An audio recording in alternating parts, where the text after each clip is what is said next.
ನಮಸ್ಕಾರ ಸ್ನೇಹಿತರೆ, welcome to vlog ಇನ್ ವಿದ್ಯಾ. ಇವತ್ತು ಸಂಡೇ, ನಾನು ಒಂದು ವಾಕಿಂಗ್ ಹೋಗೋಣ ಅಂತ ರೆಡಿ ಆಗಿದ್ದೀನಿ. ಹಾಗೇನೆ ಬೆಳಿಗ್ಗೆ ನಾನು ಒಂದು ವ್ಲಾಗ್ ಹಾಕಿದ್ದೆ 1000 ಸಬ್ಸ್ಕ್ರೈಬರ್ ಆಗಿದ್ದಕ್ಕೆ. ನಿಮ್ಮೆಲ್ಲರ ಕಾಮೆಂಟ್ ನೋಡಿ ನನಗೆ ತುಂಬಾನೇ ಖುಷಿ ಆಯ್ತು. ಮುಂದೆನೂ ಕೂಡ ಹೀಗೆ ಸಪೋರ್ಟ್ ಮಾಡಿ ಅಂತ ಕೇಳ್ಕೊಳ್ತೀನಿ. ನಿಮ್ಮೆಲ್ಲರ ಪ್ರೀತಿಯಿಂದನೇ ನಾನು ಇಷ್ಟು ದೂರ ಬಂದಿದ್ದೀನಿ. ಮುಂದೆನೂ ಕೂಡ ನಾನು ಹೀಗೆ ಸಪೋರ್ಟ್ ಮಾಡಿ ಅಂತ ಕೇಳ್ಕೊಳ್ತೀನಿ. ಬನ್ನಿ ಇವಾಗ ವಾಕಿಂಗ್ ಹೋಗೋಣ. ಇವಾಗ ನಾವು ಹೊರಟ್ವಿ.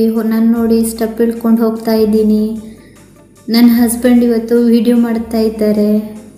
ನಾನು ಹೊರಗಡೆ ಹೊರಟಾಗ ಸಾಮಾನ್ಯವಾಗಿ ಹಸ್ಬೆಂಡ್ ನನ್ನ ಜೊತೆ ಇರ್ತಾರೆ. ಅವರೇನೇ ವಿಡಿಯೋಗಳನ್ನೆಲ್ಲ ಮಾಡೋದು ಹೊರಗಡೆ ಹೋದಾಗ. ನಾವೀಗ ಎಂಟರ್ ಆದ್ವಿ ನೋಡಿ. ಶ್ರೀರಾಮ ತೀರ್ಥ ಅಂತ, ಇದು ಹೊನ್ನಾವರದಲ್ಲಿ ಶ್ರೀರಾಮ ತೀರ್ಥ ಅಂತ ಒಂದು ಪ್ಲೇಸ್ ಇದೆ. ಇಲ್ಲಿ ಪ್ರವಾಸಿಗರು ಕೂಡ ಬರ್ತಾರೆ. ಹಾಗೇನೆ ಸಂಜೆ ಒಂದು ವಾಕಿಂಗ್ ಅಂತ ತುಂಬ ಜನ ಬರ್ತಾರೆ ಇಲ್ಲಿ. ಈವ್ನಿಂಗ್ ಅಂತೂ ಎಷ್ಟು ಜನ ಇರ್ತಾರೆ ಅಂತಂದರೆ ಹೇಳೋದಕ್ಕೆ ಸಾಧ್ಯ ಇಲ್ಲ. ಎಲ್ಲರೂ ಕೂಡ ವಾಕಿಂಗ್ ಬರ್ತಾರೆ ಇಲ್ಲಿ. ಇಲ್ಲಿ ರಾಮತೀರ್ಥ ದೇವಸ್ಥಾನ ಇದು, ನೀವು ನೋಡ್ತಾ ಇರಬಹುದು. ಹಾಗೇನೆ ದೇವಸ್ಥಾನದ ಒಳಗಡೆ ಯಾವತ್ತು ಮೊಬೈಲ್ ಎಲ್ಲೂ ಕೂಡ ಅಲೋ ಮಾಡಲ್ಲ. ಅದಕ್ಕೋಸ್ಕರ ನಾವು ಹೊರಗಡೆಯಿಂದ ಸ್ವಲ್ಪ ವಿಡಿಯೋ ಮಾಡಿದ್ದೀವಿ ಅಷ್ಟೇನೆ.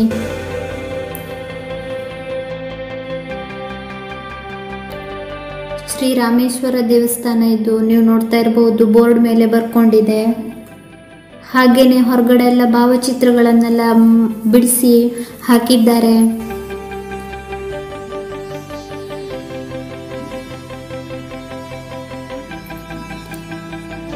ಇಲ್ಲಿ ಶ್ರೀರಾಮನ ಚಿತ್ರವನ್ನು ಬಿಡಿಸಿದ್ದಾರೆ ನೋಡಿ. ಕೈಯಲ್ಲೇ ಬಿಡಿಸಿರುವಂತಹ ಚಿತ್ರ ಇದು. ಇಲ್ಲಿ ಹನುಮಾನ್ ಚಾಲೀಸ್ ಶ್ಲೋಕ ಇದೆ ಈ ಚಾರ್ಟ್ ಅಲ್ಲಿ. ಹಾಗೇನೆ ಪಕ್ಕದಲ್ಲಿ ಆಂಜನೇಯ ಸ್ವಾಮಿ ಚಿತ್ರಗಳನ್ನು ಬಿಡಿಸಿಟ್ಟಿದ್ದಾರೆ. ಒಳಗಡೆ ಇರುವಂತಹ ರಾಮೇಶ್ವರ ದೇವರ ಫೋಟೋ ಇದು. ಇದನ್ನು ಕೂಡ ಕೈಯಲ್ಲಿ ಬಿಡಿಸಿ ಇಲ್ಲಿ ಹಾಕಿದ್ದಾರೆ. ಹಾಗೆ ಕುತ್ಕೊಳ್ಳೋದಕ್ಕೂ ಕೂಡ ಇಲ್ಲಿ ವ್ಯವಸ್ಥೆಗಳನ್ನೆಲ್ಲ ಮಾಡಿಟ್ಟಿದ್ದಾರೆ. ಶ್ರೀರಾಮ ತೀರ್ಥ. ಇವಾಗ ನಾವು ಕೆಳಗಡೆ ಹೋಗ್ತಾ ಇದ್ದೀವಿ. ಇಲ್ಲಿ ನೀವು ನೋಡ್ತಾ ಇರಬಹುದು ಅಶ್ವತ್ಥ ಕಟ್ಟೆ ಇದೆ. ಹಾಗೆ ಅಲ್ಲೇ ಒಂದು ಚಿಕ್ಕ ಗರ್ಭಗುಡಿ ಕೂಡ ಇದೆ. ಅಶ್ವತ್ಥ ಕಟ್ಟೆಯಲ್ಲಿ ದೇವರು ವಾಸಿಸುತ್ತಾನೆ ಅಂತ ಒಂದು ಪ್ರಸಿದ್ಧಿ ಇದೆ. ಇವಾಗಲೂ ಕೂಡ ಜನ ನಂಬ್ತಾರೆ ಅದನ್ನ. ಹಾಗೇನೆ 1001 ಎಲೆ ಬಿಟ್ಟ ನಂತರ ಇದಕ್ಕೆ ನಮ್ಮ ಕಡೆ ಎಲ್ಲ ಪೂಜೆ ಮಾಡಿ ಡೈಲಿ ಸುತ್ತಾಕ್ತಾರೆ. ಇದರಿಂದ ಕಷ್ಟಗಳು ಪರಿಹಾರ ಆಗುತ್ತೆ ಅನ್ನುವಂತಹ ಪ್ರಸಿದ್ಧಿ ಇವಾಗಲೂ ಕೂಡ ಇದೆ. ಇಲ್ಲಿ ಆಂಜನೇಯ ಸ್ವಾಮಿ ಒಂದು ಚಿಕ್ಕ ದೇವರ ಗರ್ಭಗುಡಿಯನ್ನು ಕೂಡ ಮಾಡಿದ್ದಾರೆ. ಈ ಅಶ್ವತ್ಥ ಮರ ಸುತ್ತು ಹಾಕೋದ್ರಿಂದ ಕಷ್ಟಗಳೆಲ್ಲ ಪರಿಹಾರ ಆಗುತ್ತೆ ಅನ್ನೋದನ್ನ ಜನರು ಇವಾಗಲೂ ಕೂಡ ನಂಬ್ತಾರೆ. ನನಗೂ ಕೂಡ ನಂಬಿಕೆ ಇದೆ. 1001 ಎಲೆ ಬಿಟ್ಟ ನಂತರ ಈ ಮರಕ್ಕೆ ಪೂಜೆ ಮಾಡಿ ಸುತ್ತಾಕ್ತಾರೆ. ಹಾಗೇನೆ ನಾವು ಕೆಳಗಡೆ ಹೋಗ್ತಾ ಇದ್ದೀವಿ ಇವಾಗ. ಅಲ್ಲಿ ಶ್ರೀರಾಮ ತೀರ್ಥ ಬೀಳುವಂತ ಒಂದು ಪ್ಲೇಸ್ ಇದೆ. ಆದರೆ ನಮಗೆ ವಿಡಿಯೋ ಮಾಡೋದಕ್ಕೆ ಸಾಧ್ಯವಾಗಿಲ್ಲ. ಯಾಕೆಂತಂದರೆ ಅಲ್ಲಿ ಲೇಡೀಸ್ ತುಂಬ ಜನ ಇದ್ದರು, ಸ್ನಾನ ಮಾಡ್ತಾ ಇದ್ರು. ಹಾಗಾಗಿ ನಮಗೆ ವಿಡಿಯೋ ಮಾಡೋದಕ್ಕೆ ಸಾಧ್ಯವಾಗಿಲ್ಲ. ತುಂಬ ಮೆಟ್ಲುಗಳಿದ್ದಾವೆ. 101 ಮೆಟ್ಲಿದೆ ಅಂತ ನಾನು ಅಂದ್ಕೊಂಡಿದ್ದೀನಿ, ಲೆಕ್ಕ ಹಾಕಿಲ್ಲ.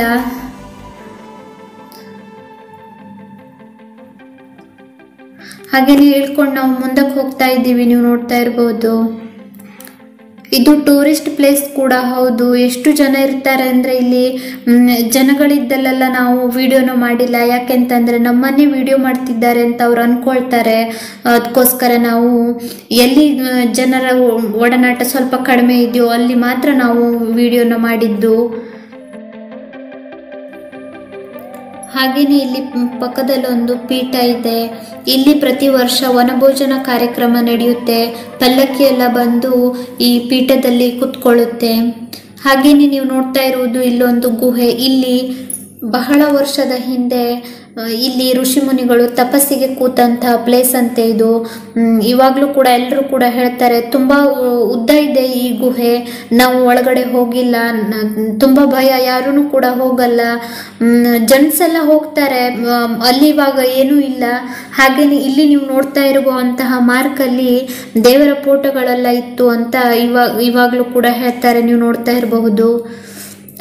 ನಂತರ ಈ ಗುಹೆ ಒಳಗಡೆ ಸ್ವಲ್ಪ ವರ್ಷದ ನಂತರ ಪೆಟ್ಟಿಗೆ ಮತ್ತು ದೇವರ ಫೋಟೋಗಳೆಲ್ಲ ಸಿಕ್ಕಿತ್ತಂತೆ. ಇವಾಗ್ಲೂ ಕೂಡ ಜನ ಮಾತಾಡ್ಕೊಳ್ತಾರೆ ಇದ್ರ ಬಗ್ಗೆ. ಹಾಗೇನೆ ನಮ್ಗೆ ಇಲ್ಲಿ ಶ್ರೀರಾಮ ತೀರ್ಥ ಬೀಳುವಂತಹದನ್ನ ನಮ್ಗೆ ವ್ಲಾಗ್ ಮಾಡೋದಕ್ಕಾಗಿಲ್ಲ. ಜಸ್ಟ್ ಅಲ್ಲಿ ಹರಿದು ಹೋಗುವಂತ ನೀರಷ್ಟೇ ಸ್ವಲ್ಪ ನಾವು ವಿಡಿಯೋ ಮಾಡಿದ್ದೀವಿ.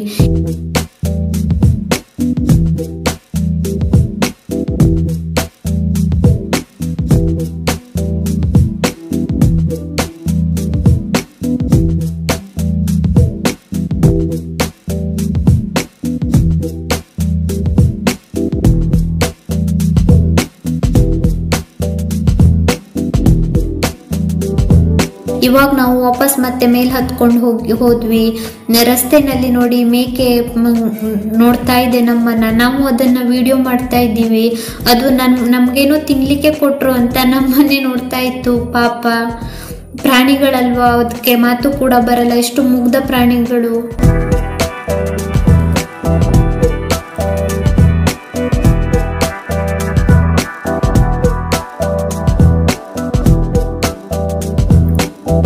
ಹಾಗೇನೆ ಇಲ್ಲಿ ಪಕ್ಕದಲ್ಲಿ ಕೂಡ ಗಾರ್ಡನ್ ಇದೆ, ಹೂವಿನ ಗಿಡ ಎಲ್ಲ ನೋಡಿ. ಆದ್ರೆ ಈ ಗಾರ್ಡನ್ ಅಲ್ಲಿ ಯಾರನ್ನು ಕೂಡ ಅಲೋ ಮಾಡಲ್ಲ, ಯಾಕೆ ಅಂತ ಗೊತ್ತಿಲ್ಲ. ನಾವು ಹೊರಗಡೆ ನಿಂತು ಸ್ವಲ್ಪ ವಿಡಿಯೋ ಮಾಡಿದ್ದೀವಿ ಅಷ್ಟೇನೆ. ಈ ಹೂವಿನ ಗಿಡ ನೋಡೋದಕ್ಕೆ ತುಂಬಾ ಸುಂದರವಾಗಿತ್ತು, ಅದಕ್ಕೋಸ್ಕರ ನಾನು ಇದನ್ನ ವಿಡಿಯೋ ಮಾಡಿದ್ದೆ. ಇದನ್ನ ನಾನು ಎಲ್ಲೂ ನೋಡಿರ್ಲಿಲ್ಲ. ಒಂಥರ ಹೂವಿನ ಗಿಡ ಇದು. ಬರೀ ಕೋಲಿಗೆ ಆಗುವಂತ ಹೂವು ನೋಡಿ, ಎಲೆಗಳೇ ಇಲ್ಲ ಈ ಹೂವಿನ ಗಿಡಕ್ಕೆ. ನೀವು ನೋಡ್ತಾ ಇರಬಹುದು, ನಾನು ಹತ್ರದಿಂದ ನಿಮ್ಗೆ ವಿಡಿಯೋ ಮಾಡಿದ್ದೀನಿ.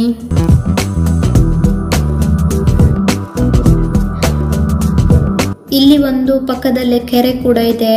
ಇಲ್ಲಿ ಯಾವಾಗ್ಲೂ ನೀರಿರುತ್ತೆ, ಮಳೆಗಾಲದಲ್ಲಂತೂ ತುಂಬಾ ನೀರಿರುತ್ತೆ. ಇದೊಂದು ವಿಶಾಲವಾಗಿದೆ ಈ ಕೆರೆ. ಹಾಗೇನೆ ಪಕ್ಕದಲ್ಲಿ ಒಂದು ಗ್ರೌಂಡ್ ಕೂಡ ಇದೆ. ಈ ಗ್ರೌಂಡ್ ಅಲ್ಲಿ ಹೆಲಿಕಾಪ್ಟರ್ ಎಲ್ಲ ಬಂದ್ರೆ ಲ್ಯಾಂಡ್ ಆಗುತ್ತೆ. ಇವಾಗ ನೋಡಿ, ನೀವು ತೋರಿಸ್ತಾ ಇದ್ದೀನಿ ನಾನು. ತುಂಬಾ ವಿಶಾಲವಾದ ಗ್ರೌಂಡು ಇದು. ಹೊರಗಡೆ ಹೋಗಿ ಬಂದ್ವಿ. ಇನ್ನ ಈವ್ನಿಂಗ್ ಕೆಲಸ ಸ್ಟಾರ್ಟ್ ಆಗ್ಬೇಕು ಅಷ್ಟೇ, ಇನ್ನ ಏನು ಕೆಲಸ ಆಗಿಲ್ಲ. ದೋಸೆ ಹಿಟ್ಟಿಗೆಲ್ಲ ರುಬ್ಬೇಕು. ಹಾಗೇನೆ ಮೊಬೈಲ್ ಬಗ್ಗೆ ಇನ್ನ ನನಗೆ ಕ್ಲಿಯರಿಟಿ ಸಿಕ್ಕಿಲ್ಲ. ಯಾವ ಮೊಬೈಲ್ ತೆಗೆದುಕೊಳ್ಬೇಕು ಅನ್ನೋದೇ ಗೊತ್ತಾಗ್ತಾ ಇಲ್ಲ. ಇನ್ನ ಗುರುವಾರ ಮೊಬೈಲ್ ಕೂಡ ನಾನು ತೆಗೆದುಕೊಳ್ಬೇಕು. ಏನೋ ಒಂಥರ ಕನ್ಫ್ಯೂಸ್ ಇದೆ, ಯಾವ ಮೊಬೈಲ್ ತೆಗೆದುಕೊಳ್ಬೇಕು ಅಂತಾನೆ ಗೊತ್ತಾಗ್ತಾ ಇಲ್ಲ. ಸೊ ಇದ್ರ ಬಗ್ಗೆನೂ ಕೂಡ ಚರ್ಚೆ ಮಾಡ್ಬೇಕು ಹಸ್ಬೆಂಡ್ ಜೊತೆ. ಇನ್ನ ಈವ್ನಿಂಗ್ ಕೆಲಸ ಕೂಡ ಸ್ಟಾರ್ಟ್ ಆಗ್ಬೇಕಿದೆ. ಬನ್ನಿ, ಇವಾಗ ಕೆಲಸದ ಜೊತೆಯಲ್ಲಿ ಈ ವ್ಲಾಗ್ ಕೂಡ ಕಂಟಿನ್ಯೂ ಮಾಡ್ತೀನಿ. ನಾನು ಯಾವ ಶಾಂಪೂ ಹಾಕ್ತೀನಿ ಅಂತಾನು ಕೂಡ ನಿಮ್ಗೆ ಇಲ್ಲಿ ತೋರಿಸ್ತಾ ಇದ್ದೀನಿ. ಪ್ಯಾಂಟಿನ್ ಲಾಂಗ್ ಬ್ಲ್ಯಾಕ್ ಶಾಂಪೂನ ನಾನು ಬಳಸೋದು ಯಾವಾಗ್ಲೂ ಕೂಡ. ನಾನು ಯಾವಾಗ್ಲೂ ಬಳಸೋದು ಪ್ಯಾಂಟಿನ್ ಲಾಂಗ್ ಬ್ಲ್ಯಾಕ್ ಶಾಂಪೂ. ಇದ್ರ ಬೆಲೆ ಬಂದ್ಬಿಟ್ಟು 115 ರೂಪಾಯಿ.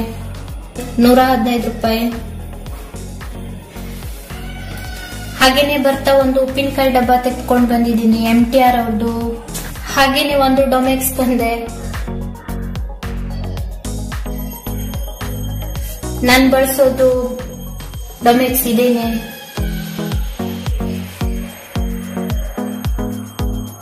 ಹಾಗೇನೆ ಬರ್ತಾ ಹೂವು ಮತ್ತೆ ಹಾಲು ಕೂಡ ತೆಗೆದುಕೊಂಡು ಬಂದಿದ್ದೀನಿ. ಇಷ್ಟೇನೆ ಇವತ್ತಿನ ಶಾಪಿಂಗು. ಜಸ್ಟ್ ಹೊರಗಡೆ ಹೋಗಿದ್ವಿ, ಇದಿಷ್ಟು ಬೇಕಾಗಿತ್ತು, ತೆಗೆದುಕೊಂಡು ಬಂದಿದ್ದೀನಿ ಅಷ್ಟೇ ಇವತ್ತಿಂದು. ಹಾಗೇನೆ ಬರ್ತಾ ಮೊಟ್ಟೆನ ತೆಗೆದುಕೊಂಡು ಬಂದಿದ್ದೆ. ಇವಾಗ ಅದನ್ನು ಕೂಡ ವಾಶ್ ಮಾಡಿಬಿಟ್ಟು ಬೇಯೋದಕ್ಕೆ ಇಡ್ತೀನಿ. ಬೆಳಿಗ್ಗೆ ಸಾಂಬಾರಿದೆ, ಅದಕ್ಕೋಸ್ಕರ ಅದ್ರ ಜೊತೆ ಸೈಡ್ ಡಿಶ್ ಆಗಿ ಮೊಟ್ಟೆ ಇವತ್ತು ಊಟಕ್ಕೆ. ಮೊಟ್ಟೆ ಕೂಡ ಬೇಯೋದಕ್ಕೆ ಇಟ್ಟಾಯ್ತು. ಇವಾಗ ದೋಸೆ ಹಿಟ್ಟು ರುಬ್ಬಬೇಕು. ದೋಸೆ ಹಿಟ್ಟು ರುಬ್ಬೋದಕ್ಕೆ ನಾನು ಅಕ್ಕಿ ಮತ್ತೆ ಉದ್ದನ್ನ ವಾಶ್ ಮಾಡ್ತಾ ಇದ್ದೀನಿ. ಉದ್ದನ್ನು ಆಲ್ರೆಡಿ ಗ್ರೈಂಡರ್ಗೆ ಹಾಕಿದ್ದೆ ನಾನು. ಇವಾಗ ಅಕ್ಕಿನೂ ಕೂಡ ವಾಶ್ ಮಾಡ್ಕೊಂಡು ಬಂದಿದ್ದೀನಿ. ಉದ್ದು ಸ್ವಲ್ಪ ಸಣ್ಣ ಆಗ್ತಿದ್ದಂಗೆ ಇದಕ್ಕೆ ಅಕ್ಕಿನೂ ಕೂಡ ಸೇರಿಸ್ತೀನಿ. ನಾನು ಆಲ್ರೆಡಿ ನಿಮಗೆ ತೋರಿಸಿದ್ದೆ ನಾನು ಏನರಲ್ಲಿ ಡೈಲಿ ದೋಸೆ ಹಿಟ್ಟನ್ನು ರುಬ್ತೀನಿ ಅಂತ. ಜಸ್ಟ್ ಒಂದು ವಿಡಿಯೋ ಮಾಡಿದ್ದಷ್ಟೇ. ಇವಾಗ ಈವ್ನಿಂಗ್ ನಾನು ಏನು ಮಾಡ್ತಾ ಇದ್ದೀನಿ ಅನ್ನೋದನ್ನು. ಹಾಗೆಯೇ ಬರ್ತಾ ಹೂವು ಕೂಡ ತೆಗೆದುಕೊಂಡು ಬಂದಿದ್ದೆ ದೇವರಿಗೆ. ಇವಾಗ ಅದನ್ನು ಕೂಡ ಕಟ್ ಮಾಡ್ತಾ ಇದ್ದೀನಿ. ಒಂದೊಂದಾಗಿ ಬಿಡಿಸಿಟ್ಕೊಳ್ತೀನಿ ಇದನ್ನು. ನಾವು ಇವತ್ತು ಬೆಳಿಗ್ಗೆನೇ ಹೂವನ್ನು ತರೋದಕ್ಕೆ ಹೋಗಲ್ಲ, ನಿನ್ನೆನೆ ತಂದಿಟ್ಕೊಳ್ತೀವಿ. ಮಾರ್ನಿಂಗ್ ಹೋಗಿ ಪೇಟೆಗೆ ಹೋಗಿ ಹೂವು ತಂದು ಪೂಜೆ ಮಾಡಬೇಕು ಅಂದರೆ ಟೈಮ್ ಆಗಿಬಿಡುತ್ತೆ ಅನ್ನೋದಕ್ಕೋಸ್ಕರ ನಾವು ನಿನ್ನೆನೆ ಹೂವನ್ನು ಕೂಡ ತಂದಿಟ್ಕೊಳ್ತೀವಿ. ಹೂವು ಮತ್ತು ಹಾಲು ಬೆಳಿಗ್ಗೆ ತರೋದಕ್ಕೆ ನಾವು ಹೋಗಲ್ಲ. ಸಾಮಾನ್ಯವಾಗಿ ರಾತ್ರಿನೇ ತಂದು ಇದನ್ನೆಲ್ಲ ಕಟ್ ಮಾಡಿ ಇಟ್ಕೊಳ್ತೀನಿ. ಹೂವನ್ನೆಲ್ಲ ಬಿಡಿಸಿಟ್ಕೊಳ್ತೀನಿ ಒಂದೊಂದಾಗಿ. ಡೈಲಿ ಹೂವು ತರೋದ್ರಿಂದ ನಾನು ಒಂದೊಂದೇ ಬಿಡಿಸಿ ಇದನ್ನು ದೇವ್ರಿಗೆ ಹಾಕ್ತೀನಿ.